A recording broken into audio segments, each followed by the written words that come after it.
Glória a Deus, meus irmãos. Agora que nós entregamos, falamos, cantamos, fizemos tudo aquilo que da nossa parte devemos fazer ao Senhor, agora é o momento em que nós vamos ouvir o que o Senhor tem para falar para nós. E eu peço aos irmãos agora que abram suas Bíblias no livro de Isaías, do profeta Isaías, capítulo 53, do versículo 1 até o versículo 12. Isaías 53, versículo 1 ao versículo 12. Quem achou diz amém. Então não acharam ainda, estou esperando.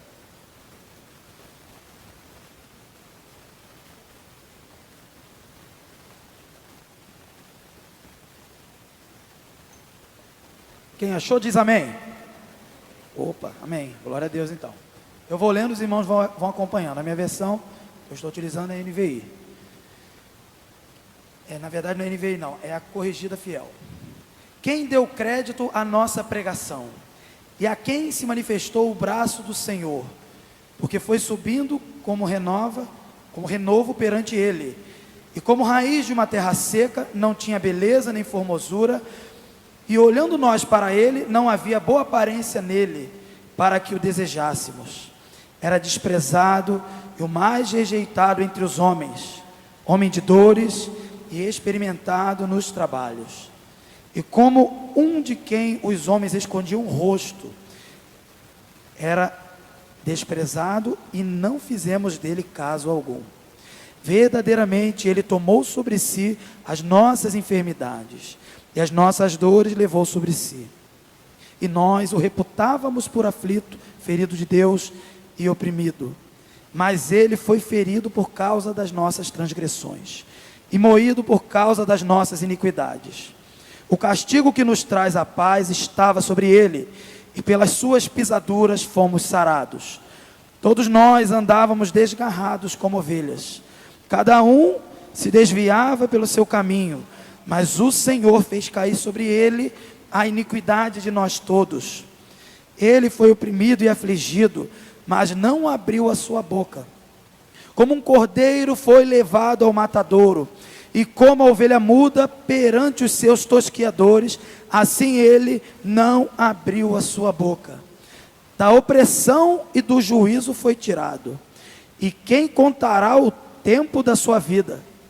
Porquanto foi cortado da terra dos viventes, pela transgressão do meu povo ele foi atingido. E puseram a sua sepultura com os ímpios, e com o rico na sua morte, ainda que nunca cometeu injustiça, nem houve engano na sua boca. Todavia ao Senhor agradou moê-lo, fazendo-o enfermar. Quando a sua alma se puser por expiação do pecado, verá a sua posteridade, prolongará os seus dias, e o bom prazer do Senhor prosperará na sua mão. Ele verá o fruto do trabalho da sua alma, e ficará satisfeito. Com o seu conhecimento, o meu servo justo justificará a muitos, porque as iniquidades deles levará sobre si. Por isso lhe darei a parte de muitos, e com os poderosos repartirá ele o despojo, porquanto derramou a sua alma na morte, e foi contado com os transgressores. Mas ele levou sobre si o pecado de muitos, e intercedeu pelos transgressores. Amém. Essa é a palavra do Senhor. Vamos orar. Senhor Deus, te louvamos, Senhor, que de nós agora não haja mais palavra humana, mas somente o Logos de Deus, a palavra do Senhor. Possamos agora ouvir e aprender de Ti, o seu conhecimento, o conhecimento do Todo-Poderoso. Em nome de Jesus que nós oramos. Amém. Meus irmãos, esse texto é muito conhecido. Esse texto foi muito cantado, e uma das canções que são muito marcantes, né? Uma dessas canções, uma delas é do compositor clássico, erudito, Handel, em inglês Handel. E ele compôs uma música, não só uma música, mas uma peça inteira, de 3 horas de duração, que fala da vida do Messias. E o Messias nós conhecemos, Jesus Cristo. E tem vários momentos em que ele usa a passagem de Isaías, e no caso aqui especificamente Isaías 53. Existe uma canção que Handel escreveu e que nós, cantando em português, cantamos: sobre si, sobre si, sobre si. E é uma canção imponente, tensa, em que você, quando ouve a música, você percebe que é algo terrível, é algo doloroso. E o coral e a orquestra, eles vão juntos, cantando na linguagem e também cantando na linguagem musical, né? Executando na linguagem musical. E aquela noção que a gente tem é sempre isso: sobre si, sobre si, sobre si. E ele então vai discorrendo e vai falando, e você percebe que quando você lê o texto, sinceramente, meu irmão, quando a gente lê e vê que ele carregou sobre si os nossos pecados, é uma afirmação gloriosa, mas é uma afirmação terrível. É uma afirmação que mostra o que Deus pensava e pensa sobre o pecador. Ele pensava exatamente isso: colocar sobre ele a minha ira, a minha punição, porque o pecado e o pecador precisam ser punidos, segundo a própria justiça de Deus. Mas ele, com suas misericórdias, que nós oramos e cantamos aqui, também pensou que sobre si, no caso Jesus Cristo, seria melhor do que sobre nós, porque ele queria salvar pecadores. Ele amava e ama aqueles que iriam crer e que creem. Quando Jesus, então, o que nós conhecemos agora com o nome de Jesus, graças a Deus, mas que Isaías não conhecia com esse nome, mas falou: Pai da eternidade, Príncipe da paz, e muitos outros, maravilhoso conselheiro. Mas quando Jesus carregou sobre si os pecados de muitos, somente ele podia fazer isso, somente ele podia suportar isso. Nenhum ser aqui nesse mundo ou em outra esfera espiritual que seja, nenhum ser teria capacidade de suportar a ira de Deus. E esse gesto de Jesus, e esse ato de Deus, que foi para me salvar e para te salvar, esse ato de Jesus, ele é cantado por vários séculos, e por 2 milênios, ele é cantado e pregado. E nós vamos celebrar a partir da quinta-feira, né, tem a cerimônia, chamada cerimônia do lava-pés, a instauração da ceia, que no caso amanhã, liturgicamente, acompanhando o calendário cristão ocidental. A gente na sexta-feira vai recordar a sexta-feira da paixão, em que Jesus sofreu isso, que a gente está trabalhando nessa noite. E no domingo nós vamos celebrar aqui mais cedo, de manhã bem cedo, a ressurreição de Jesus. Esse momento foi um momento épico da história da humanidade, não só da humanidade, mas da história de toda a existência, de toda a criação de Deus. Foi o momento em que Deus marcou na história, antes da fundação do mundo, para que eu e você, e não só eu e você, mas até mesmo os anjos, por exemplo, pudessem conhecer o amor de Deus expressado no máximo. E esse máximo é quando Deus entrega seu Filho para salvar pecadores. E esse gesto, ele é singular, ele é único, não tem igual. E começa, você pensa assim, começa na sexta-feira, quando ele é traído, e quando ele é traído, os soldados romanos o prendem, o levam, e aí, bem, começa todos os interrogatórios, e ele é açoitado, e ele é torturado, até o momento em que ele é crucificado e morre. Mas não começa aí. A humilhação de Jesus, e o sofrimento, vamos dizer assim, de Jesus, iniciou antes, bem antes. Ele começa no momento em que Jesus, ainda sem esse nome Jesus, o Filho de Deus, o Verbo, ele é encarnado. E João escreve sobre o Verbo que encarnou. E ele fala, por exemplo, em João 1,14. ele fala assim: e o verbo se fez carne e habitou entre nós. Ali começou o sofrimento de Jesus. Ali começou a vergonha de Jesus. Por mim e por você. Sabe por quê? Porque Ele é Deus. Ele é divino. Ele é eterno. Ele não é nascido de Deus. Ele é Deus. Co-eterno com Deus. Ele sempre existiu. E aí João fala em João 1 que Ele estava na criação e que Ele era Deus. E Ele é hoje e sempre. Ele é o alfa e o ômega, como quando a gente vê também em Apocalipse.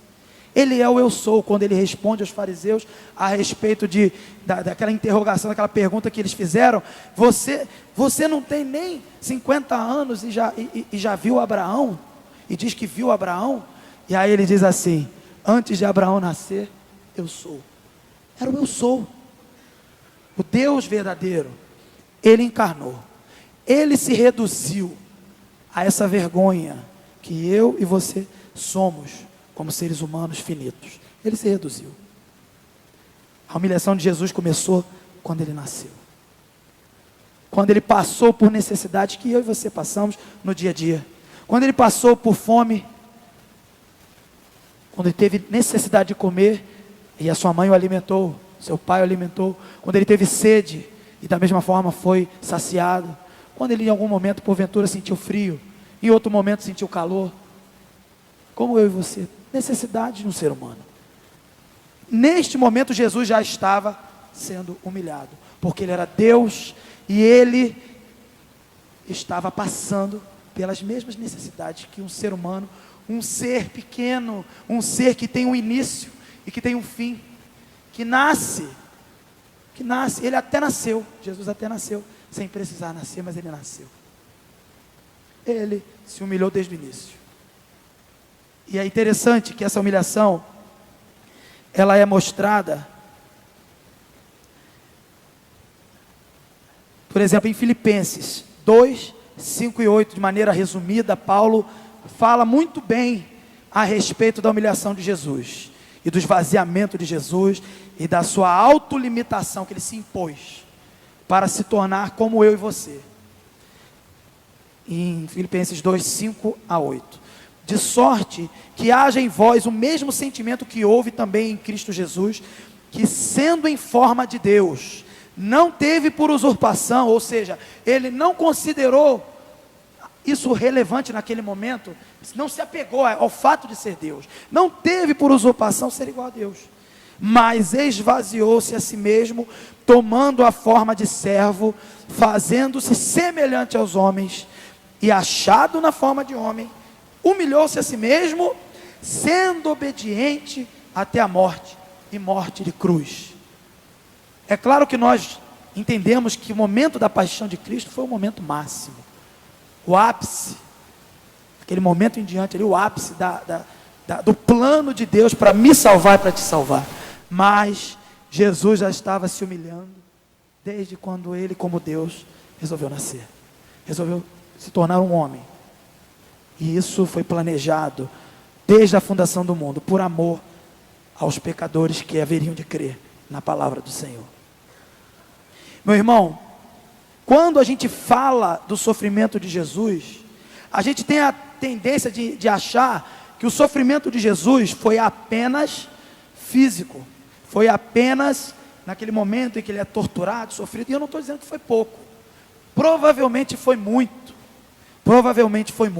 mas já é consenso dos pastores, dos líderes e dos estudiosos, de que a morte de Jesus, falando fisicamente, materialmente, na esfera do reino material, a morte de Jesus foi terrível, mas não necessariamente foi a única terrível.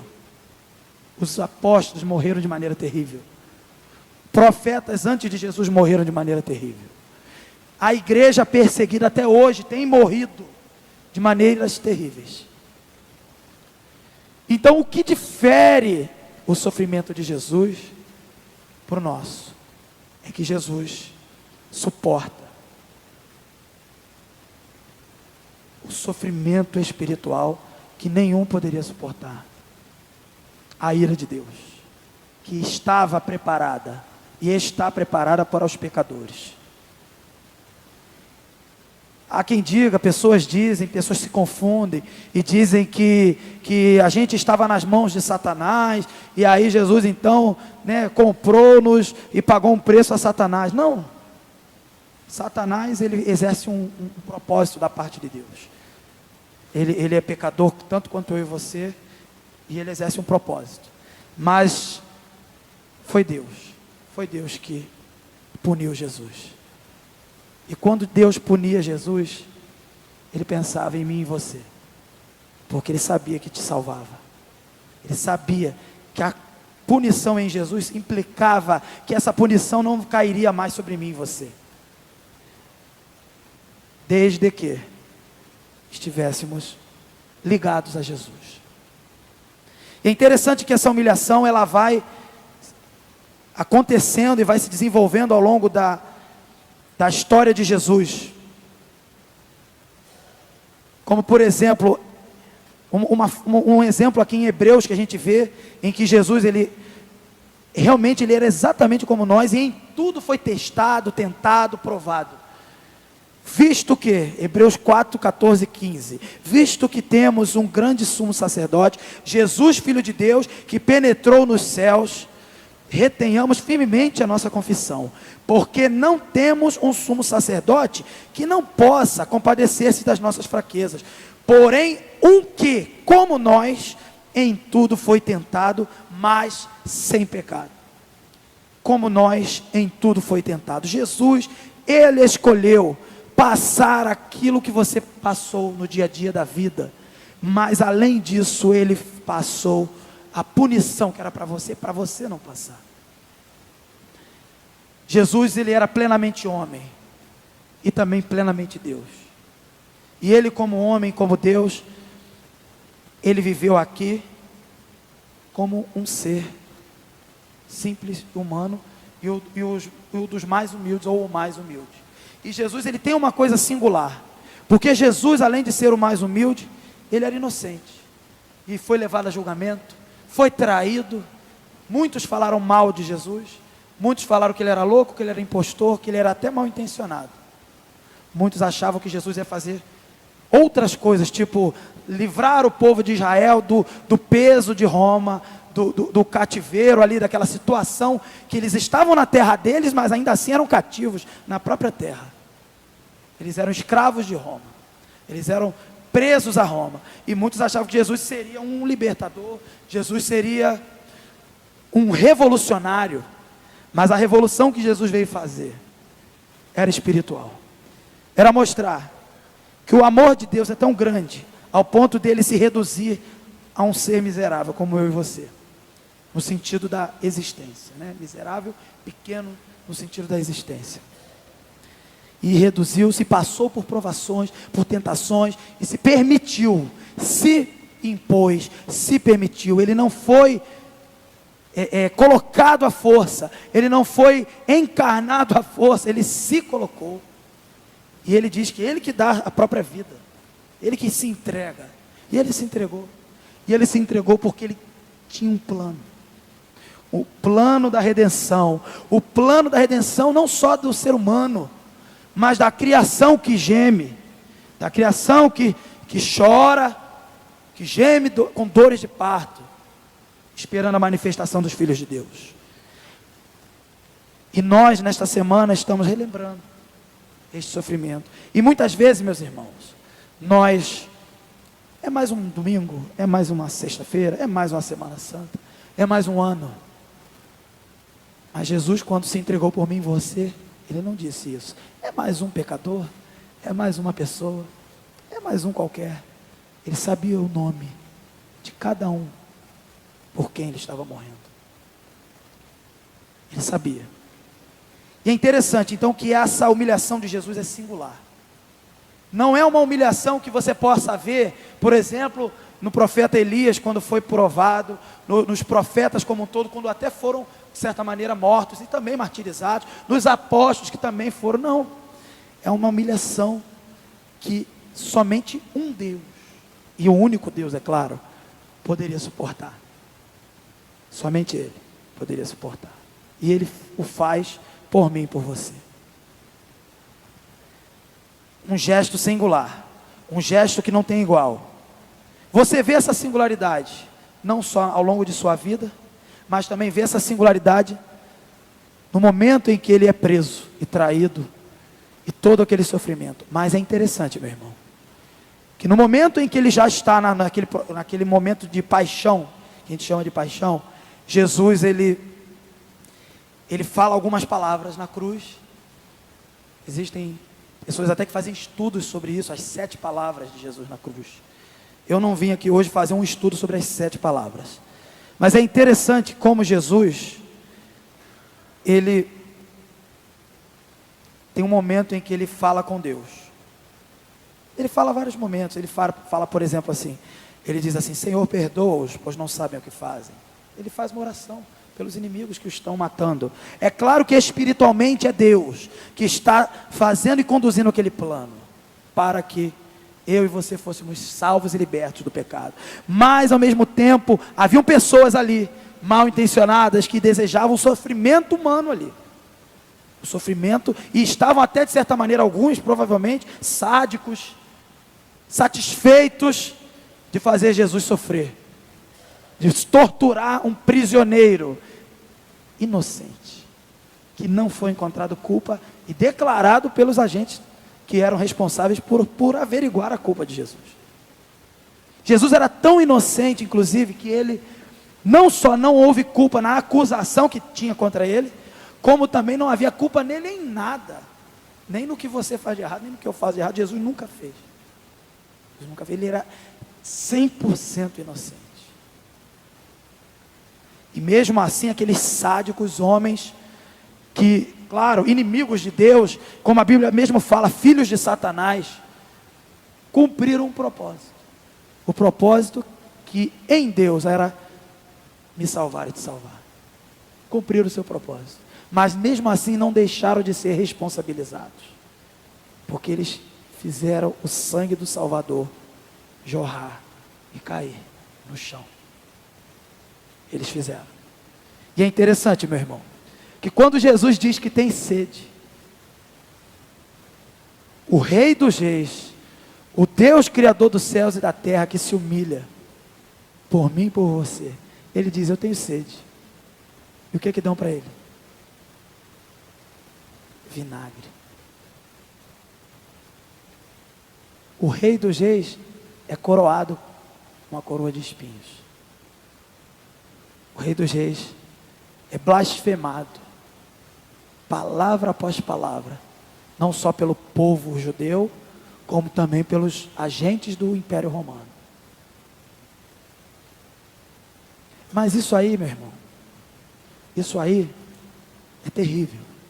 Mas mais terrível era quando a própria palavra diz que Jesus se fez pecado e agora estava suportando a ira de Deus. O que significa suportar a ira de Deus? É suportar um inferno preparado, suportar uma morte eterna, uma eternidade dessa ira de Deus. Em frações de segundo, em algumas horas ali, Jesus estava suportando uma eternidade preparada para você, para mim, de sofrimento, de castigo, de punição justa, pelo que nós somos, pelo que nós fizemos e ainda vamos fazer de errado. Jesus estava suportando. Ninguém poderia suportar, meu irmão, ninguém. E é interessante que você quer ter uma prova de que ninguém poderia suportar? Lamentações 3:22 diz assim: as misericórdias do Senhor são a causa de não sermos consumidos. Ou seja, se hoje estamos aqui e se existem seres humanos por esse mundo, é porque as misericórdias do Senhor impedem de sermos consumidos pela ira de Deus. E da mesma forma, em Hebreus 10:31, por exemplo, o autor, ele também menciona, horrenda ou terrível, em outra versão, horrenda coisa é cair nas mãos do Deus vivo. Não há um ser sequer que caia nas mãos do Deus vivo, que por algum motivo seja alvo da ira de Deus, possa sobreviver, possa voltar para contar a história. Não há. E esse plano muito bem elaborado pelo Senhor, disse: eu mesmo vou, eu mesmo vou, eu mesmo vou suportar isso.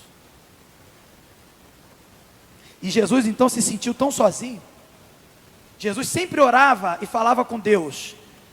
Às vezes a gente fala Deus, Senhor, mas Jesus, praticamente, quando se referia e falava com Deus, ele falava Pai. Até porque ele é o Filho de Deus. Ele falava Pai, Pai, Pai. Até quando ele estava no Getsêmani, já próximo da sua prisão, ele disse: Pai, passe de mim esse cálice. Se possível, passe de mim esse cálice. Mas todavia não seja feita a minha, mas a tua vontade. Ele mesmo sabendo o que estava preparado, e sabendo que estava, ele como homem, ele temendo o que estava por vir, ele ainda se sentia próximo, e disse: Pai, Pai. Mas quando ele estava na cruz, chegou um momento em que ele disse: Eli, Eli, lama sabachthani. Ou seja, Deus meu, por que me desamparaste? Ele já não, aí há comentários que analisam essa fala de Jesus, e há de uma certa maneira um consenso de que ele já estava ali com a sua comunhão com Deus, um pouco, vamos dizer assim, se é que é possível dizer isso, um pouco diminuída, porque ele ali agora estava sendo o alvo da ira de Deus. O alvo da ira de Deus. E o texto de Isaías diz, em Isaías 53 que nós lemos: todavia ao Senhor agradou moê-lo e fazê-lo enfermar, quando a sua alma se puser por expiação do pecado. A Deus agradou moê-lo, e ele estava dizendo: Deus meu, por que me desamparaste? É interessante que esta fala de Jesus não foi uma fala assim, vamos dizer assim, inédita. Ele cita um salmo, o Salmo 22, do versículo 1. O Salmo 22, do versículo 1, o primeiro versículo diz exatamente isso: Deus meu, o salmista cantando e escrevendo diz: Deus meu, por que me desamparaste? E Jesus ainda, até porque ele era a própria palavra, como diz em João, ele ainda se preocupa em declarar um salmo para o Senhor, dizendo: Deus meu. Ele faz uma oração de sofrimento, uma oração de dor, mas não uma dor humana, é uma dor sobre-humana, sobrenatural, ao ponto dele preferir chamar Deus agora não de Pai, mas de Deus. E aí eu digo, meu irmão, o que nós fazemos quando pensamos no que Jesus fez e no que Jesus passou? Como nós devemos nos comportar ou nos portar? É interessante que quando Jesus ele sofre isso, ele suporta toda essa eternidade, vamos dizer assim, essa eternidade em algumas horas de castigo. Jesus ele tinha certeza de por quem ele estava fazendo isso, como eu disse, e ele disse o seguinte, por exemplo, em João 17:9 e também 17:20, na oração sacerdotal, ele disse assim: eu rogo por eles, não rogo pelo mundo, mas por aqueles que me deste, porque são teus. Jesus sabia, não por todos, porque ele sabia aqueles que não creriam, mas ele sabia o nome dos que creriam também. Ele falou o meu nome, Henri. Ele falou o nome da minha esposa, Raquel, da minha filha Adélia, Vitor, Vanessa, Carol, Aline, Felipe. Ele falou, Elias.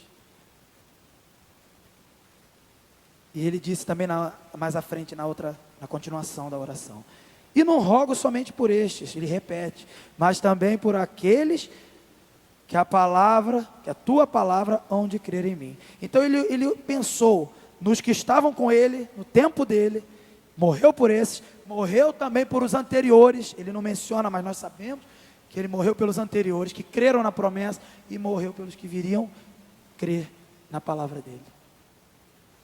Morreu. E hoje eu não vim aqui, meu irmão, trazer uma mensagem, pelo menos o texto não me permite, trazer uma mensagem de uma promessa de vitória. Deus vai te ajudar de alguma maneira na sua luta. Eu vim trazer uma palavra que o próprio texto bíblico nos mostra, uma palavra de sofrimento e de reflexão.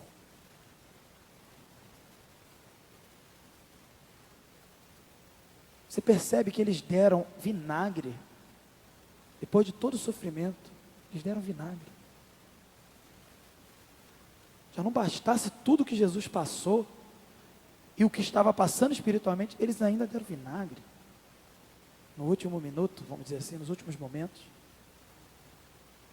Será que alguém ali não teria piedade, misericórdia, de um cara que já estava praticamente, uma pessoa, um ser humano, já estava praticamente caminhando para a morte, praticamente morto, só faltava esperar o tempo. Não dava para dar a última vez para ele beber uma água? O ser humano é isso. Nós somos isso mesmo.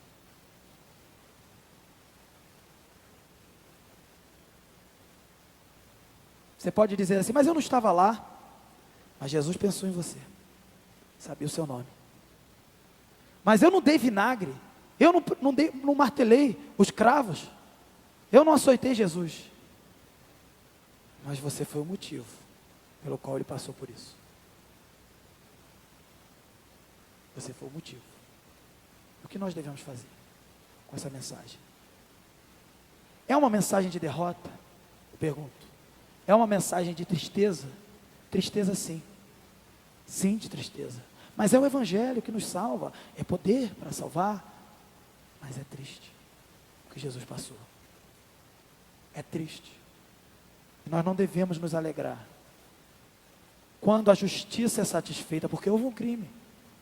Nós devemos nos comportar e agir como quem entende. Houve justiça. A justiça foi satisfeita, mas entender que houve um crime.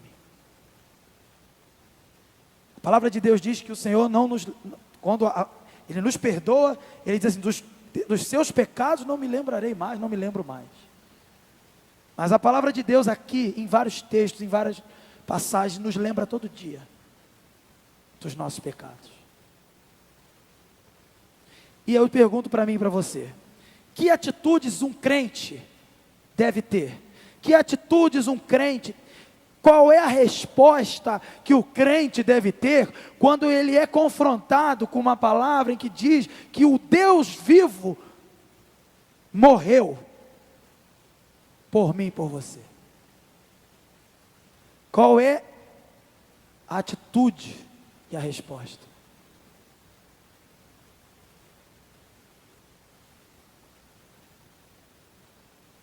A palavra de Deus diz que quando Jesus estava já prestes a morrer, a última palavra de Jesus, uma das últimas palavras de Jesus, se não a última,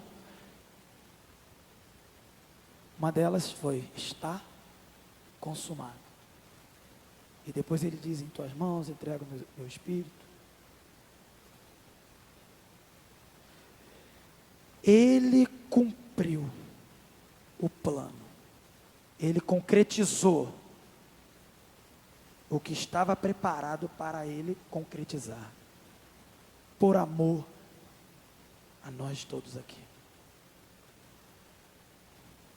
Está consumado. A Bíblia mostra que quando Jesus, enfim, morre, o que acontece?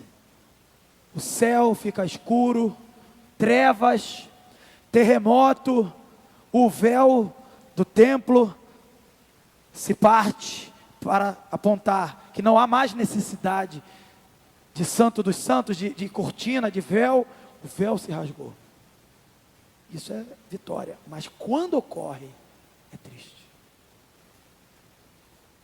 Mortos ressuscitam e pessoas testemunham isso. Gente, que é isso? Que é assustador. Porque Deus morreu. Como é que pode Deus morrer? Como é que pode Deus morrer?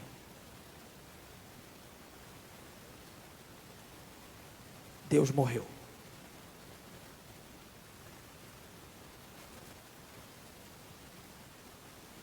Mas João 3,16 diz: porque Deus amou o mundo de tal maneira que deu seu Filho unigênito, para que todo aquele que nele crê não pereça, não morra, mas tenha a vida eterna. Então, por que ele morreu?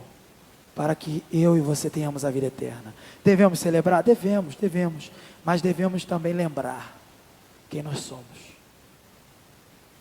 O Evangelho e a palavra de Deus, quando nos ilumina e nos revela o conhecimento de Deus, acerca de Deus, até porque, por mais que você leia a Escritura, por mais que você estude, por mais que você decore, faça seminário, conheça grego, hebraico, aramaico e todo tipo de língua, e até língua estranha que seja, saiba interpretar a língua dos anjos, não importa. Quando você não tem a fé em Jesus, todo aquele que nele crê, você não tem conhecimento de Deus. Você pode saber de cor a Bíblia, você pode saber tudo de cor, dá até uma aula e pregar melhor do que eu, ou melhor até do que o pastor Carlos Elias, que para mim é uma referência de pregador, mas mesmo assim, vão ser só palavras. Essa pessoa não foi revelada acerca de Deus. Quem é revelado acerca de Deus, quem tem conhecimento de Deus e compreende isso que nós estamos falando do ponto de vista espiritual, de tal maneira que as escamas dos seus olhos caem e os tampões dos seus ouvidos também caem, agora ele ouve e agora ele enxerga. Quando ele é revelado acerca de Deus, e só o próprio Deus pode revelar, quando ele é revelado, algumas atitudes são consequência dessa revelação, porque ele agora passou a conhecer a Deus, ele percebe quem é Deus, e ele entende quem é ele, e quando ele entende quem é Deus, o amor de Deus, Jesus, o que Jesus passou e sofreu, que não é, eu escuto todo dia falar que Jesus morreu, todo mundo morre, meu irmão, Deus morreu, e a gente tem um filme que fala aí, Deus não está morto, e é verdade, mas Deus já morreu, ele não está morto, glória a Deus, mas ele morreu. E quando a gente fala isso, eu sei de cor, mas quando a gente é revelado, quando a palavra de Deus ilumina e agora mostra a tua imundície, a minha imundície, você olha para você e fala, agora eu sei quem eu sou, porque você, é impressionante, o ser humano ele é tão fraco e cativo ao pecado, incapaz, que ele não consegue nem saber quem ele é, senão o próprio Deus mostrar. Ele pode ir para psicólogo entender um pouco do comportamento dele, para psiquiatra entender um pouco de quem é ele, mas ainda vai ter uma grande parte do ser humano que só Deus conhece, nem o próprio homem conhece. E somente o Evangelho, a palavra de Deus, quando ilumina a vida daquele homem ao ponto de revelar o amor de Deus e quem é esse Deus, quem é o Salvador, Jesus Cristo, aí o ser humano sim, aí ele entende quem é ele. E sabe qual é a única atitude que o ser humano deve ter diante de uma palavra em que revela quem é ele e quem é Deus? É a atitude de: Senhor, eu sou pecador, eu não mereço, eu não sabia o que eu era, eu me rendo, eu me prostro, eu me entrego. Se o Senhor quiser me matar, me mata. Se o Senhor quiser me levar, me leva. Eu mereço. Mas ao mesmo tempo em que ele percebe isso, a graça de Deus e a misericórdia, que é a causa, de nós não sermos consumidos, o transforma numa nova criatura, e mostra para ele que por causa desta morte, e também por causa da vitória de Jesus Cristo quando ressuscita, e tudo que a Bíblia mostra e conta a respeito do que Jesus fez, também posterior à sua morte, por causa disso tudo, hoje, essa pessoa que reconhece quem ela é, agora ela vive liberta, alegre, feliz, certa de uma vitória que nenhum homem poderia conquistar, e nenhum homem pode tomar. Ele e você, eu e você, não poderíamos fazer nada para ganhar e também não podemos fazer nada para perder. Porque uma vez que ganhamos é nosso. Porque foi Jesus que deu.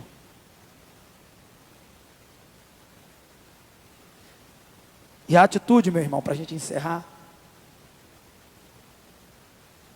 daquele que sabe que é pecador, primeira coisa é crer em Jesus. Ah, é tão fácil crer. Meu irmão, não é fácil não. Não é fácil não. Os demônios creem em Jesus e não são salvos. Não é fácil crer não. Os demônios sabem quem Jesus é, reconhecem isso e a Bíblia mostra isso, mas eles não são salvos. Pessoas dizem que acreditam em Jesus, mas sabemos que no último dia muitos ficarão do outro lado, do lado do castigo, porque aqueles ali não pagaram. Crer em Jesus não é fácil. É necessário clamar ao Senhor: Senhor, eu preciso da tua revelação e da fé. Eu preciso ter uma fé que me capacita a ser uma nova criatura, que me capacita a ser uma pessoa regenerada. Então a primeira atitude é essa. E a segunda atitude, apenas duas. Aí sim, depois de uma busca incessante pelo Senhor, e encontrar, e a fé recebida, e a fé agora exercida e praticada, e que acarreta toda a transformação do crente, então a segunda coisa que o crente deve fazer é viver uma vida de obediência. E você quer ver qual é a inspiração de obediência que devemos ter? Filipenses 2:8: e achado na forma de homem, humilhou-se a si mesmo, sendo obediente até a morte, morte de cruz, como eu já tinha lido agora. Sendo obediente até a morte e morte de cruz.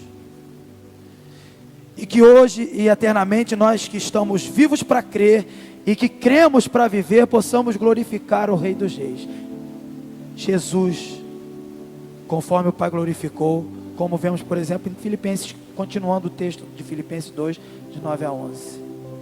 Por isso também Deus o exaltou soberanamente, e lhe deu um nome que é sobre todo nome, para que ao nome de Jesus se dobre todo o joelho dos que estão nos céus e na terra e debaixo da terra, e toda a língua confesse que Jesus Cristo é o Senhor, para a glória de Deus Pai. Então, meu irmão, para mim e para você, duas atitudes: crer em Jesus. Crê em Jesus e serás salvo, tu e a tua casa.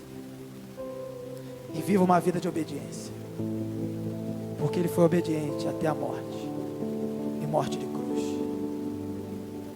Para esses que conseguem responder à mensagem do Evangelho revelada a Ele dessa forma, dessas duas maneiras, esses têm a vida eterna garantida, motivos para celebrar, motivos para agradecer, motivos para contar os anos da vida, sabendo que a vida vai acabar, mas ele não vai morrer, ele vai viver eternamente, junto com o Senhor. E para os outros, da nossa parte, pregar o Evangelho e levar a luz para as trevas. Mas da parte deles, estão mortos, que possam ser ressuscitados, e que nós sejamos agentes daqueles que precisam de ressurreição. Que nós, como chamados num culto que é voltado para vocação, Kalel, sejamos usados pelo Senhor para levar a ressurreição para os mortos em seus delitos e pecados. Que sejamos conhecidos não pelo nosso nome, ou não nos conheçam, mas que de nós e em nós vejam o caráter e saibam do nome de Jesus. Eu estive num velório e obviamente também num sepultamento, e aí parece que é interessante, toda vez que eu vou num sepultamento eu prego à noite, né? Porque na outra vez que eu preguei, eu estava também num sepultamento. Mas é impressionante, meu irmão, você vê o crente que teve uma vida, um pastor faleceu, o pastor Eliakim, e é alvo de nossas orações, a família dele, né? E os amigos e a igreja. Igreja Batista de Campo Maior. Mas quando você vê um crente que pode dizer como Paulo, né? Ele já não pode dizer, já morreu, mas nós podemos dizer sobre ele. Ele correu uma corrida limpa, acabou a carreira, guardou a fé.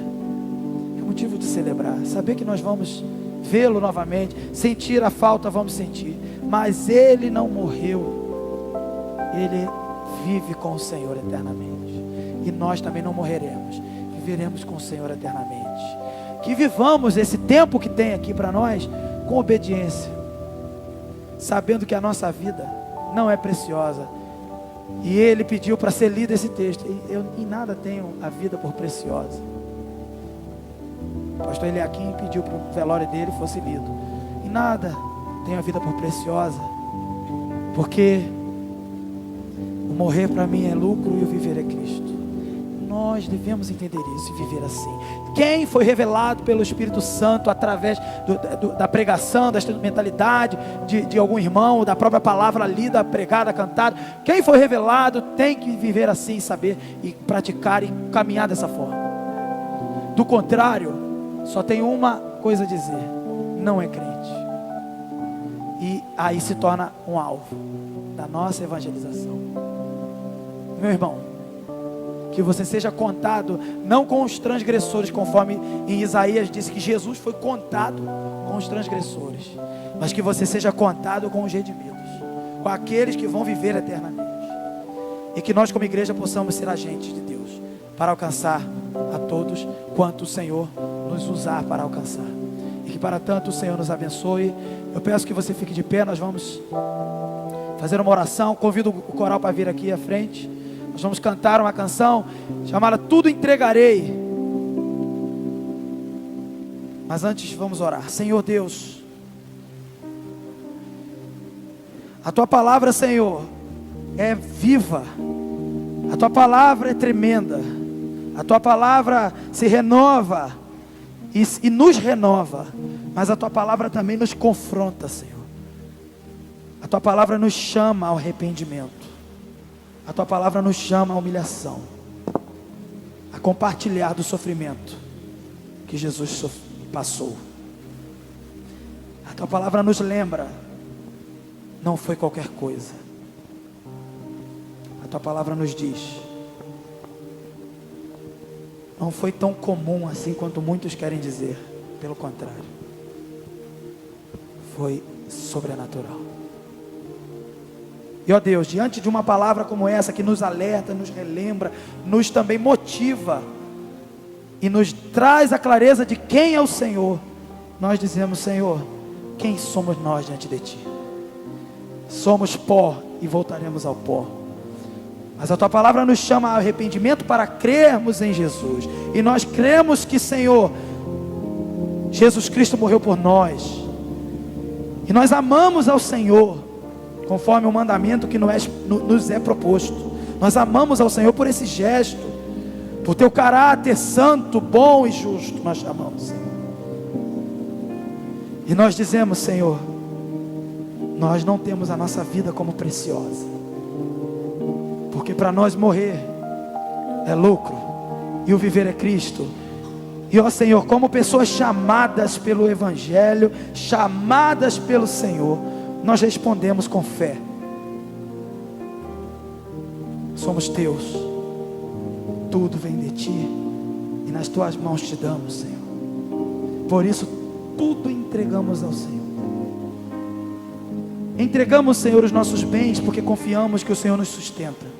Mas entregamos não só isso, mas a nossa vida por completo, o nosso tempo, Senhor, o tempo que é precioso e que vai se esgotando a cada minuto, a cada segundo, cada dia, nos entregamos ao Senhor. Tempos perdidos que já tivemos, nós agora nos comprometemos ao Senhor, a gastar a nossa vida na Tua palavra e na Tua causa e na Tua casa, para fazer a Tua obra. Senhor, não queremos ser contados com os transgressores, queremos ser contados no número dos salvos, no número daqueles que creram, daqueles que Apocalipse apresenta naquela visão celestial com vestes brancas, e dizendo: digno é o Cordeiro que foi morto de receber o poder, a honra, a glória, domínio, a majestade. Por isso, Senhor, tudo entregamos ao Senhor.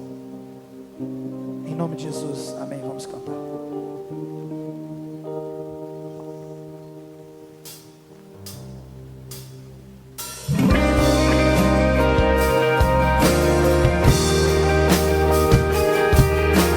Cante essa canção como alguém que não tem a vida por preciosa. Declare: tudo, ó Cristo, a ti entrego, tudo, Senhor, sim, Senhor, por ti darei. Resoluto, mas submisso, sempre, sempre, Tudo, ó Cristo. Segunda estrofe. tudo, ó Cristo, a ti entrego. Eu te entrego, Senhor. Alma, eis aqui, este mundo mal renego. Oh, Jesus, me Aceita, Jesus. tudo entregarei, tudo entregarei. O Senhor entregou tudo. Sim, por ti, Jesus bendito, tudo deixarei. Deixaremos o pecado, deixaremos os tesouros desse mundo, porque temos um tesouro na eternidade. Declare: tudo, ó Cristo. Tudo, ó Cristo, a ti entrego. Oh, que gosto! Tu és o Senhor que nos dá alegria, a alegria que é a nossa força, a paz que excede todo entendimento. Paz completa, glória, glória ao Salvador. Para que Tudo eu entrego, Senhor. Eu te entrego, Senhor. tudo entregarei. Sim, por ti, Jesus bendito, tudo deixarei. Tudo entregarei, tudo entregarei. Sim, por ti, Jesus bendito, tudo deixarei. Sim, Senhor, deixamos tudo, porque Tu és bendito. Deixamos tudo, porque Tu és a vida. Nos entregamos por completo, porque Tu te entregaste. Deus, homem, por completo. E queremos, Senhor, não passar por mais uma Semana Santa apáticos, automáticos, quando relembramos o Teu gesto. Senhor, queremos viver o Teu sofrimento, queremos compartilhar e partilhar.